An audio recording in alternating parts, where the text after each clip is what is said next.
তো গাইজ কিছু কথা বলার ছিল, সেটা হচ্ছে এই যে অন্নপূর্ণা ভাণ্ডারের 12টা পাতা, মানে ফর্মটায় 12টা পাতা আছে, ঠিক আছে?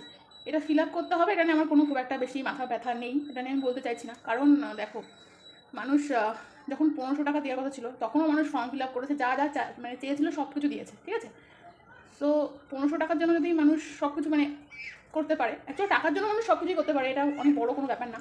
তো এই 3000 টাকার জন্য তো অবভিয়াসলি 12 পাতা কেন, 36 পাতারও ফর্ম ফিল আপ করতে পারবে মানুষ। এটা নিয়ে কোনো অসুবিধা আশা করি হবে না। তো আমার যেটা বলার আমি সেটা বলছি। সেটা হলো, আমি কালকে ফর্মটা দেখেছি পুরো, আমার মোবাইলে আমি ডাউনলোড করে দেখে নিয়েছি ফর্মটায় কী কী করতে হবে, কী কী মানে দিতে হবে, এভরিথিং সব কিছু দেখা কমপ্লিট। এত কিছু নথি দিতে হবে, মানে যেগুলো হয়তো এখনও তৈরিও হয়নি। যেমন বাড়ির সবার তো আর অ্যাকাউন্ট নাম্বার তো থাকবে না, তাই না? কেউ না কেউ তো এরকম থাকবে যে তার অ্যাকাউন্ট নাম্বার নেই। তো সেগুলোও মানুষ হচ্ছে মানে অ্যারেঞ্জ করে নিয়ে হয়তো ফর্মটা ফিল আপ করে নেবে এই 3000 টাকার জন্য, হয়তো না করবে, তো ভালো কথা। কিন্তু ব্যাপারটা আমার এখানে খারাপ লাগছে যে একটা ভাতা পাওয়ার জন্য, ঠিক আছে, মানে 14 গোষ্ঠীর মানে সব কিছু ওই ফর্মে দিতে হবে গেল। আর দ্বিতীয় কথা হচ্ছে, মেন প্রবলেম আমার যেটা, সেটা হচ্ছে আমি লক্ষ্মী ভাণ্ডারের জন্য অ্যাপ্লাই করছি। আমি একটা মেয়ে বা একটা মহিলার জন্য মানে অন্নপূর্ণা ভাণ্ডারটা একটা মহিলার জন্য এই ভাতাটা। তো এখানে শুধু তো আমার ডিটেলস থাকার কথা ছিল ফার্স্ট। যদি মেন কোনো মানে মোটিভ কিছু থেকে থাকে, মেন ব্যক্তি, সেটা তো আমি হওয়ার কথা ছিল। যেহেতু অন্নপূর্ণা ভাণ্ডারটা আমি অ্যাপ্লাই করছি, ভাতাটা আমি পাবো, তাই তো? সেখানে আমার কোনো ঠিক ঠিকানা নেই।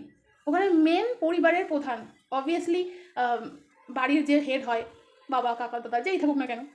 তো আমার মানে একটা ভাতা যেখানে আমি ফর্ম ফিল আপ করছি, সেখানেও মেন আমার না, আমি নেই। আমার ফ্যামিলির হেড যে সে, ঠিক আছে? এখন তোমরা অনেকে হয়তো বলতে পারবে যে কেন মেয়েরা কি মানে মহিলারা কি বাড়ির হেড হয় না, মা কি হেড হয় না বাড়ির? হয় না। যদি তাই হতো তাহলে এই ফর্মের প্রথমে হয়তো না হয় আমার নাম থাকতো, না হলে আমার মায়ের নাম মানে আর কি দিতে বলতো, ঠিক আছে? তো মহিলারা মানে হচ্ছে না। আমার তো মনে হচ্ছে যে মানে এই যে অন্নপূর্ণার আবেদনটা, এটা আমি আমার জন্য না, আমার যে ফ্যামিলির হেড কর্তা পুরুষ, ঠিক আছে, তার জন্য আমি ফর্মটা ফিল আপ করছি। ফর্মটা দেখে তো আমার এটাই মনে হলো, বাদ বাকি তোমরা তোমাদের ওপিনিয়ন জানাতে পারো। জিনিসটা আমার একদম ভালো লাগেনি, ঠিক আছে? আর দ্বিতীয় কথা হচ্ছে, লক্ষ্মী ভাণ্ডারের ফর্মও ফিল আপ করেছিলাম, সেখানে এত কোনো প্রবলেম ছিল না। আমি ফর্মটার জন্য বলতে চাইছি না, আমি বলতে চাইছি এটাই, ওখানে তো এইসব কিছু বলেনি। ওখানে আমারটা শুধু জানি, মানে আমার সমস্ত ডিটেলস, আমার সব কিছু ওখানে দেওয়া ছিল, ঠিক আছে? যেটা এই ফর্মটাই পুরো মিসিং, পুরো উধাও। তো আমার মনে হচ্ছে কোথাও একটা গিয়ে মানে আর কি মেয়েরা কিন্তু তাদের অস্তিত্ব মুছতে চলেছে এই ভাতার আড়ালে, ঠিক আছে? মানে কি হচ্ছে আমি জানি না। যেখানে একটা মহিলা বা একটা মেয়ে এই অন্নপূর্ণা ভাণ্ডারটা আর কি পাবে, সেই ফর্মে তো তার ডিটেলস থাকার কথা। মেন তো সে, তাই না? সে আমি হই বা তুমি হও, যেই হয় না কেন।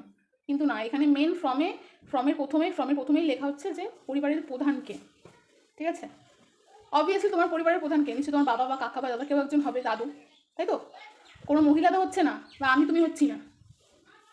কোথাও একটা গিয়ে মনে হচ্ছে এটা একটা পুরুষতান্ত্রিক সমাজের দিকে লিড করছে, ঠিক আছে? যেটা এতদিন হয়তো ছিল না। তো জানি না এরপরে কী হবে। তোমরা যদি আমার মতে একটু হলেও সহমত হও, একটুখানি জানিও। আমি কোনো পার্টির এগেনস্টে বলছি না, আমি জাস্ট যেটা আমার প্রবলেম আমি তোমাদেরকে একটু শেয়ার করলাম, ঠিক আছে? সো এটাই, বাদবাকি তোমরা জানিও কমেন্ট করে তোমাদের কী বক্তব্য। আমার হিসেবে আমার মতে আমার যেটা মনে হয় সেটা হচ্ছে, যদি আমার জন্য ফর্ম ফিল আপ হয় বা আমি ফর্ম ফিল আপ করি, তাহলে ওই ফর্মটার মধ্যে শুধু আমার ডিটেলস দেব, মানে আমার ডিটেলস প্লাস মা বাবার ডিটেলস দিলাম, কোনো ব্যাপার, সেটা নেক্সট পরবর্তীতে একটা সেকেন্ড অপশন হবে। বাট ফার্স্টে তো আমি থাকবো, তাই না? বাট এখানে কিন্তু ফার্স্টে আমি নেই। যাই হোক, জানিও তোমরা তোমাদের মতামত।